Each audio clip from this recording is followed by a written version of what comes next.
নমস্কাৰ সকলোকে মোৰ অন্য এটি ভিডিঅ'লৈ আশা কৰোঁ আপোনালোক সকলোৱে ভালে কুশলে আছে আৰু এয়া ৰাতি ভাতৰ যোগাৰ কৰি আছোঁ। আজি আহিছে আমাৰ ঘৰলৈ আলহী ঘৰৰে ভতিজা ল'ৰাকেইটা আৰু এফালে ভাতিজী ছোৱালীজনী। ইহঁত গোটেইকেইটাকে বিহুৰ ভাত খাবলৈ আমাৰ ঘৰলৈ মাতিছিলোঁ। পিছে আজি 3জনহে আহিলে ৰাতি থকাকৈ আৰু বাকী 4জন নাহিলেই, কাৰণ সিহঁতকেইটাৰ বেলেগত নিমন্ত্ৰণ আছে ভাত খোৱাৰ। বিহুৰ বতৰ যিহেতু সকলোৰে ঘৰে ঘৰে নিমন্ত্ৰণ থাকে, একেদিন নহয়নে। আৰু এয়া ৰাতিপুৱা চাহৰ সৈতে খাবলৈ সিহঁতকেইটাক বনাই দিলোঁ পাপৰ ভাজি, বিস্কুট, পিঠা, লাল চাহৰ সৈতে। আৰু এয়া এখেতে এতিয়া দোকানলৈ যাব যিহেতু এখেতৰ কাৰণে আলু ভাজি আৰু ৰুটি বনাই দিলোঁ।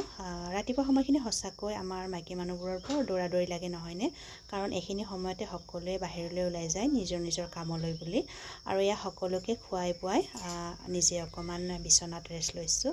আৰু আজিৰ মিনি ভ্লগটো ইমানতে সমাপ্ত কৰিলোঁ। Bye bye.